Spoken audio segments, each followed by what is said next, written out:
नमस्कार, भव्य भारत न्यूज में आप सभी दर्शकों का स्वागत है। इंसान जब धरती पे कदम रखता है तो सबसे पहले उसको माँ की गोद का सहारा मिलता है। बच्चा बड़ा होता है और अपने कर्मों के आधार पर धीरे धीरे वो आगे बढ़ता है और विभिन्न तरह के व्यवसाय में लिप्त हो जाता है। उस समय उसको एक मार्गदर्शन की आवश्यकता होती है और वो मार्गदर्शन एक अदद गुरु ही उसको दिला सकता है। गुरु कितने प्रकार के होते हैं, गुरु का कर्तव्य क्या होता है, शिष्य का कर्तव्य गुरु के प्रति क्या होता है, और आज के माहौल में लोग गुरु किसे मानते हैं, इस पर चर्चा करने के लिए हमारे साथ आज जगत गुरु श्री श्री 1008 परम अभ्यासी बाबा रतन जी महाराज उपस्थित हैं और उनसे कई जिज्ञासाएं हैं जानने की गुरु के बारे में कि गुरु का कर्तव्य क्या होता है। तो हम आज इस विषय पर चर्चा करते हैं। आपका स्टूडियो में स्वागत है। गुरुदेव, आप एक चीज़ बताइए कि मनुष्य जब धरती पे आता है, बड़ा होता है और कुछ सीखने की स्थिति में आता है तो उसको गुरु की आवश्यकता होती है। ये गुरु शब्द है क्या? आपको गुरु शब्द जानना है या गुरु को जानना है? गुरु को जानना है। गुरु क्या है? गुरुओं की गिनती 5 प्रकार से है। पहली प्रकार, गुरु की पहली प्रकार रोक्ष गुरु, प्रोक्ष गुरु, मोक्ष गुरु, ज्ञान गुरु, धर्म गुरु, बोध गुरु। हमारे पास जीवन में गुरुओं की कोई कमी नहीं होती। जब हमारा जीवन शुरू होता है, सबसे पहला गुरु जो है, अधिकतर लोग माँ को बोलते हैं कि माँ जो है प्रथम गुरु है। ऐसा सच नहीं है। और ऐसे ही कुछ चीज़ों के ऊपर से हम लोग पर्दा हटाने वाले हैं कि आखिरकार माँ से पहला गुरु कौन है। माँ से पहला गुरु गर्भ है। जब बच्चा गर्भ से बाहर आता है, आते माँ की गोद में आने के बाद वो दूध पीना शुरू कर देता है। दूध पीना उसको किसने सिखाया? माँ की गोद में तो बाद में आया वो, लेकिन वो दूध पीना पहले से सीख जाता है। इसका मतलब ये कि गर्भ गुरु जो है उसका, वो उसका प्रथम गुरु हुआ। दूसरे माँ गुरु हो गई, तीसरा पिता गुरु, चौथा शिक्षक गुरु, पांचवा जब वो अपने कारोबार की तरफ देखता है तो जिस भी टेक्निकल चीज़ को समझना चाहता है वहाँ जाता है वो। लेकिन ये गुरुओं की प्रकार लगातार बढ़ती चली जाती है। प्रथम कक्षा से लेकर के अपने पढ़ाई तक, पीएचडी करने तक उसके गुरु होते हैं और हर सब्जेक्ट में अलग अलग गुरु बदलता है। इसका मतलब ये गुरुओं की कोई गिनती नहीं है। गुरु अनंत हो सकते हैं, किसी के भी। लेकिन वो गुरु कौन सा है जो आपको सत्य मार्ग पर लेकर के जाए? यानी कि आध्यात्मिक गुरु की बात कर रहे हैं हम। आध्यात्मिक गुरु केवल अध्ययन कराता है आपको, उसको रोक्ष गुरु बोलते हैं जी। इन गुरुओं के रूप क्या हैं अलग अलग, मैं आपको बता देता हूँ। रोक्ष गुरु जो आपको वेदांत की भाषा सिखाता है वो रोक्ष गुरु है। जो आपको कर्म कांड सिखाता है वो प्रोक्ष गुरु है। जो आपको ध्यान साधना सिखाता है वो मोक्ष गुरु है। जो आपको मार्गदर्शन करता है, धर्म दर्शन कराता है, वो धर्म गुरु है। जो आपको बोध कराता है कि आप हैं कौन, वो आपका बोध गुरु है। लेकिन इन सबसे ऊपर भी है जो आत्म गुरु है। आत्म गुरु इन सबसे ऊपर बैठा हुआ है, जो आपको आत्मा का बोध कराता है कि आप केवल शरीर नहीं है, आप आत्मा हैं। लोग यहाँ आकर के रुक गए, लेकिन उससे ऊपर भी कुछ है। उससे ऊपर सदगुरु है, सदगुरु के बाद परमात्मा है, परमात्मा के बाद परम गुरु है।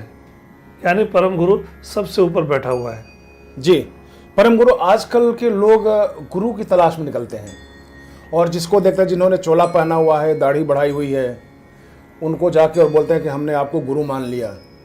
और वो शिष्य भी मान लेते हैं कि आप हमारे शिष्य हुए और आप हमारे जो भी हमारा मठ है, आश्रम है, उसमें आप आते जाते रहिए, चढ़ावा चढ़ाते रहिए, सब चढ़ाते रहिए। क्या गुरु की जो सीमाएं हैं वो यही है? नहीं, पहली बात तो ये हमें समझना पड़ेगा कि क्या मान लेने से कोई गुरु होता है? दोनों, या तो गुरु शिष्य को मान ले या शिष्य गुरु को मान ले। मानने से दोनों के से किसी से कुछ नहीं होगा। अगर मैं ये मान के बैठ जाऊँ कि मेरा बेटा राष्ट्रपति है, तो खाली मानने से क्या राष्ट्रपति हो गया? तो गुरु की तलाश कैसे की जाती है फिर? गुरु की तलाश नहीं कर सकते आप। जी जी। गुरु एक ऐसा तत्व है जो आपके सामने होते हुए आपको दिखाई नहीं देता है। गुरु शरीर नहीं है, शरीर होगा तो आपको दिखाई देगा। हम लोगों ने यही गलती की है कि हम जिसको सदगुरु बोलते हैं हम उसको शरीर देखते हैं। शरीर नहीं है सदगुरु, सदगुरु तो ज्ञान है। जी। इससे ऊपर आइए ना आप, कि इससे ऊपर आकर हम जाएंगे कहाँ? कि आप कह रहे हैं गुरु को ढूंढा जाता है। गुरु को कोई नहीं ढूंढता, गुरु ढूंढता है। अपने शिष्यों को गुरु ढूंढते हैं कि मेरा शिष्य बनने के लायक है कौन। भारतीय परंपरा में आज तक जितने भी जीवात्माएं हुई हैं वो सबको तलाश रहता है कि हम किसी न किसी के शरण में जाएं और वो हमारा मार्गदर्शन करें। तो एक साधारण आदमी जो अपने कहीं फुटपाथ पे बैठा हुआ है, दुकान पे बैठा हुआ है, या जो भी जिसकी जैसी जैसी स्थिति है, वो एक तलाश करता है ज़रूर, या किसी को गुरु मान बैठता है। तो क्या वो परंपरा गलत है, या उसको किस तरह से वो देखे ताकि उसको सच्चे गुरु का ज्ञान ना ना ना, यह परंपरा ही गलत है कि वो किसी को देख करके गुरु मान के बैठ जाता है। कुछ लोग वस्त्रों से प्रभावित हो जाते हैं जी, कुछ लोग वाणी से प्रभावित होते हैं, लेकिन ये सब टूट जाता है। जैसे वाणी से अगर कोई प्रभावित होगा, आज मेरा बोला हुआ किसी को बहुत अच्छा लग रहा है, कल हो सकता है मुझसे अच्छा कोई बोलने वाला आ जाए, तो इसका मतलब वो मेरी वाणी को छोड़ देगा, उसकी वाणी को पकड़ेगा। अच्छा, अभी आपने मोक्ष गुरु, परोक्ष गुरु और 5 प्रकार के गुरुओं का नाम बताया है। एक एग्जाम्पल से आप समझा सकते हैं एक आम आदमी के लिए जो इसके बारे में नहीं जानता है, साधारण भाषा में कैसे समझ सकता है? कोई भी एग्जाम्पल देके आप बता सकते हैं। कोई भी एग्जाम्पल, जैसे मैं बता देता हूँ आपको। जैसे उदाहरण के तौर पर हमारे पास ये गिलास रखा है, ये गिलास कभी नहीं बोलेगा कि मैं गिलास हूँ जी। इसको बताने वाला कोई चाहिए कि ये गिलास है। तो जो आपको ये बता रहा है कि ये गिलास है, गुरु हो गया जी। अब आपकी जिज्ञासा खाली इतने बात पे शांत हो गई कि गुरु जी ने बता दिया ये गिलास है, या इससे आगे जाना है? इससे आगे जाना है तो ये गुरु जी बनाया किसने गिलास? बिल्कुल सही है। फिर इससे भी आगे जाना है कि जिस मटेरियल से ये बना है वो मटेरियल कहाँ से आया है।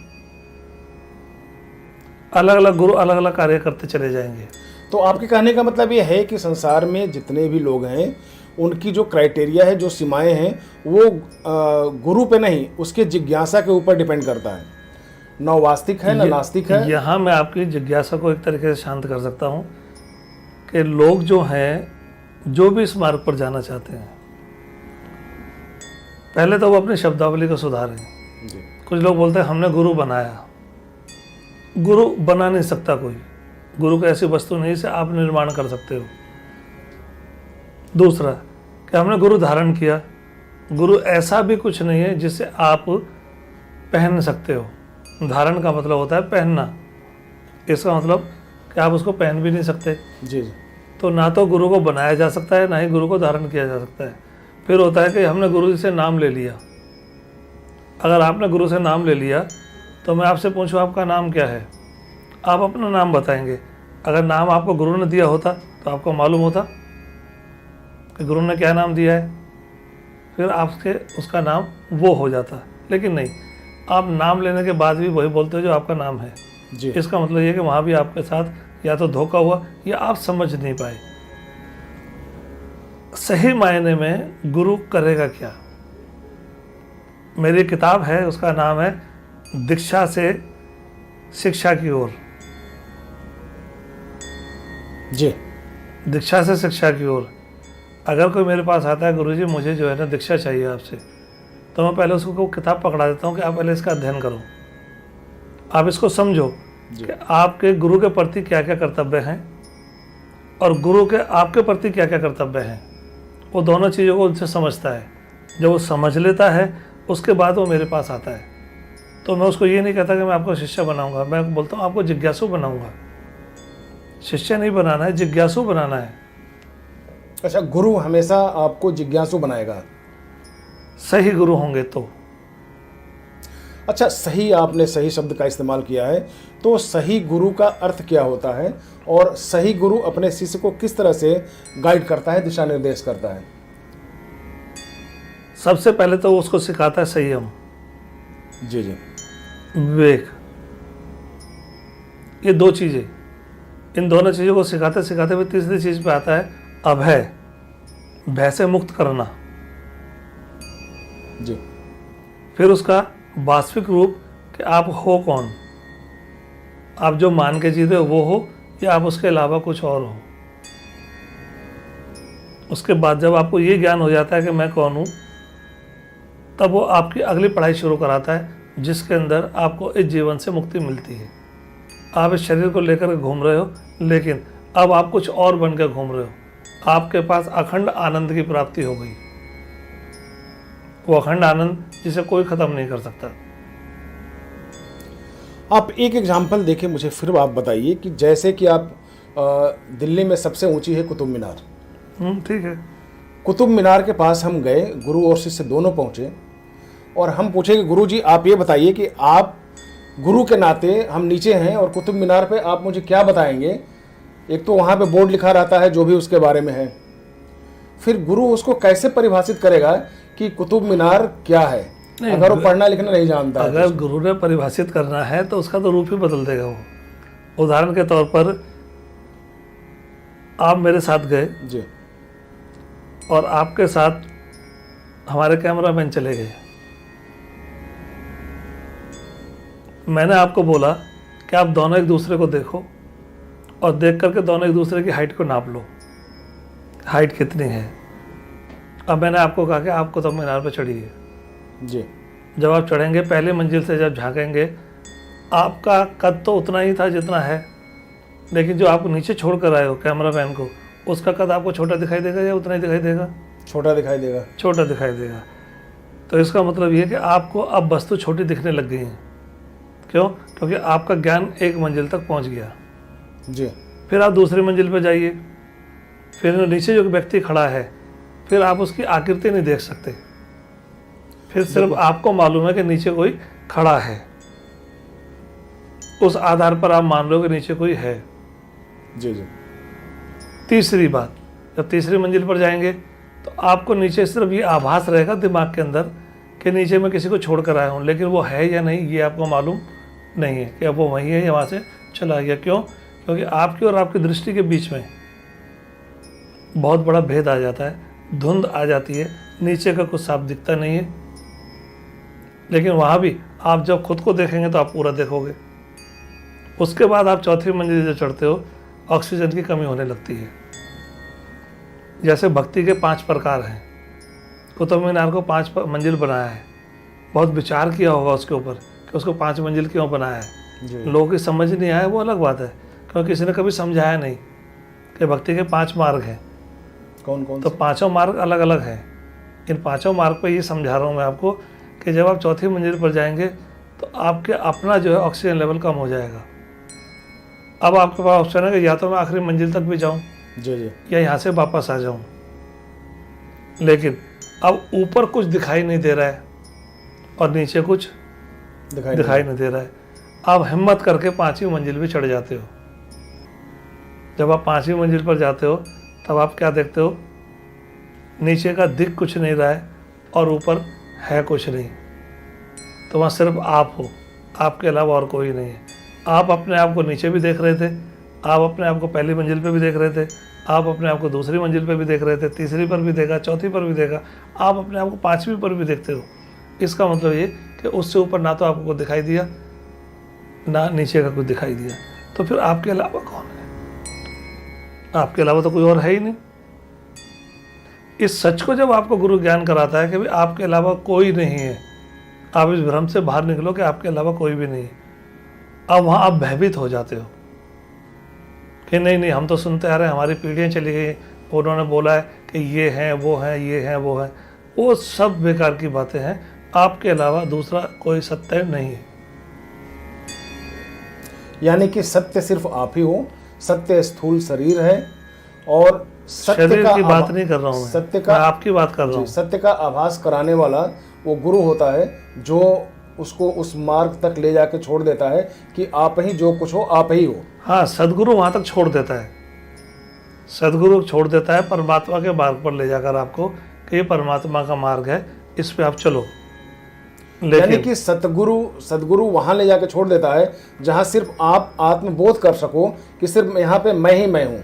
हाँ, और इसके बाद सीधे वो आत्मा से उसका परमात्मा से फिर लगाव होता है। परमात्मा ये बताने वाला सदगुरु होता है। ये सदगुरु है। जी। वहाँ तक की ड्यूटी उनकी है, वहाँ तक जिम्मेदारी सारी उनकी है कि वो आपको एक द्वार पर ले जाके छोड़ देते हैं कि इस कमरे के अंदर जो है ईश्वर है। इसके आगे भी गुरु हैं जो आप बता रहे थे? और हाँ, इससे आगे गुरु है ना। सदगुरु से आगे की श्रेणी क्या है गुरुओं की? सदगुरु से आगे श्रेणी है परम गुरु की। जी। परम गुरु से ऊपर कोई नहीं है, क्योंकि परम गुरु और सदगुरु के बीच में एक वस्तु खड़ी है जिसको लोग बोलते हैं कि ईश्वर है या परमात्मा है। इसके सिवा कोई नहीं। इसके अलावा और कुछ भी नहीं है। एक सवाल गुरु जी यहाँ पे ये उठता है कि जब हम गुरु और शिष्य के बीच जब भी हम आते हैं तो गुरुओं को देखा जाता है कि आज एक गुरु के पास हजारों हजारों या लाखों लाखों शिष्य बन जाते हैं। ये क्या चक्र है, ये क्या खेल है? कुछ नहीं, खेल कुछ भी नहीं है। आप साधारण व्यक्ति हो, मैं आपको तुरंत गुरु बना सकता हूं, मतलब बिजनेसमैन। गुरु मतलब बिजनेसमैन मैं आपको कभी बना सकता हूं। करना क्या है आपको, आप एक जगह खरीद लो, पैसा होना चाहिए आपके पास, और वहाँ जो है ना खाने की व्यवस्था कर दो, सिर्फ खाने की व्यवस्था। लोग आना शुरू हो जाएंगे अपने आप। बहुत पुरानी कहावत है, मुंह खाता है तो आंख शर्माती है। लोग आपका गुणगान करना शुरू कर देंगे। हो सकता है उनमें से कुछ लोग ठीक भी हो जाएं अपने आप। आपने कुछ नहीं किया, अपने आप ठीक हो गए, लेकिन वो प्रचार क्या करेंगे आपका कि हम वहाँ गए थे, वहाँ जाने से हमारे को ये फ़ायदा हुआ। तो ये सब व्यापार है। परम गुरु इस व्यापार से छुड़ाता है। परम गुरु का ज्ञान कुछ और कहता है। परम गुरु है कौन? जी। जिसको 16 कलाओं का ज्ञान है। कौन कौन 16 कलाएं? जो 16 कलाओं का ज्ञान रख लेगा उसको सदगुरु के बाद पदवी मिलती है परम गुरु की। 16 कलाएं हैं क्या? हमारे दर्शक जिज्ञासा व्यक्त कर रहे हैं इस पे। तो जिज्ञासा व्यक्त कर रहे हैं दर्शक, वो अच्छी बात है, लेकिन 16 कलाओं का तो बंधन है। मैं एक ही बार बोलूँगा, दोबारा नहीं बोलूँगा। जी। प्रथमे उपजे आप, दूजे साबल माही, तीजे 3 देवता, चौथे सकल संसार, पांचवें 5 पांडव, छठे नारायण, सातवें सप्तऋषि, अष्टवें शिवजी मात, नौवें नौनाथ, 10वें 10 अवतार, 11वें 11 रुद्र, 12वें 12 मास, 13वें 13 रसायन, 14वें 14 भवन, 15वें 15 तिथि, 16वें कलाएं संपूर्ण।